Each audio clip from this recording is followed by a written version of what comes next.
update. So we had a pretty big piece of news that got dropped from Gezine saying, finally, after a year and a half since I started PlayStation hacking, I've achieved my goal, a PS4/PS5 zero-day kernel exploit, but obviously there's no plans to release it. So this was posted. We can see in the image that apparently loading this jailbreak through the Blu-ray drive, so some kind of Blu-ray drive userland exploit on firmware 13.50. We can see in the top left-hand corner is showing that the system software is on 13.50, running PS4 Hen version 2.2.0. PS4 Hen did get updated to support 13.50, even though we didn't have a jailbreak to be able to run it yet. But now it seems that Gezine has managed to create a jailbreak here up to the latest firmware. Now, this could be bittersweet, of course, because Gezine announced that he is leaving the scene. He said, I'm no longer releasing anything public from now on, and I'm tired of this scene, going to focus on write-ups and homebrew stuffs, and will maintain existing things through like Lua Core. So this could be potentially an FU to all the ETA winners, like look what you could have had, and then he's just going to dip. That's possible. Or you never know, this could still get released, because you have to bear in mind that he's not going to release an exploit for the latest firmware, because obviously Sony are more likely to go after anybody who releases an exploit for the latest firmware, because that can really damage, you know, PlayStation ecosystem. If people are using it to screw with online games and ruin the experience for others, then PlayStation is more likely to take action if that was the case. So typically what these developers do is they wait for the exploit to get patched and then they release it. So even though the post states there is no plan to release it, it may have already been reported to Sony via the HackerOne bug bounty program.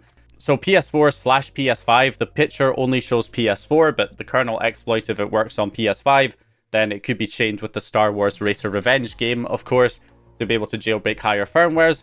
Now, of course, if it does not require the dupe privilege syscall, then it could also be chained with other userland exploits like YARP, you know, YouTube jailbreak, Netflix and hack, and any of the other ones. Obviously, YouTube jailbreak and Netflix and hack only work up to 12.40, I believe, but then there's other userland exploits like YARP and obviously the Lua games, the Lua Japanese games, and other userland exploits that still work up to the latest firmwares that could be used to load this up to the latest PS5 firmware like 13.0.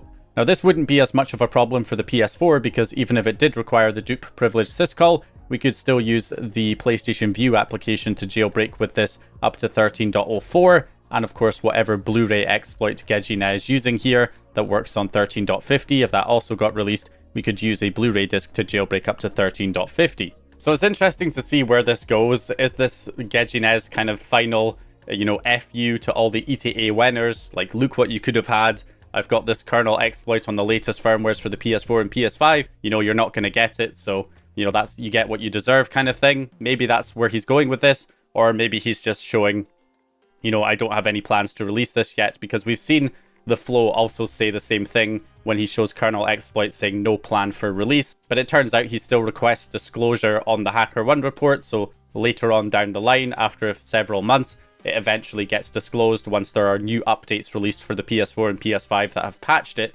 It then gets disclosed later on, and other developers can, you know, re-implement it, make their own implementation of it. Then we do eventually get the jailbreak, just not immediately. It's usually several months later. So we'll just have to see what direction this goes in. Will he just decide to keep this private forever, or will it eventually get disclosed via the HackerOne program or disclosed through some other means later on? Maybe some other developer will figure out the same kernel exploit and make their own implementation. So I wouldn't necessarily say all hope is lost in seeing a new jailbreak on higher firmwares for the PS4 and PS5, but probably not immediately. It might take several months before we see this get released. We'll just have to keep an eye on things and see how it develops. But anyway, just wanted to make this quick video to obviously, you know, talk about this new development. And that's going to do it for this one. So hope you guys enjoyed this video or found the information useful. If you did, please leave a like and subscribe. And as always, I'll hopefully see you guys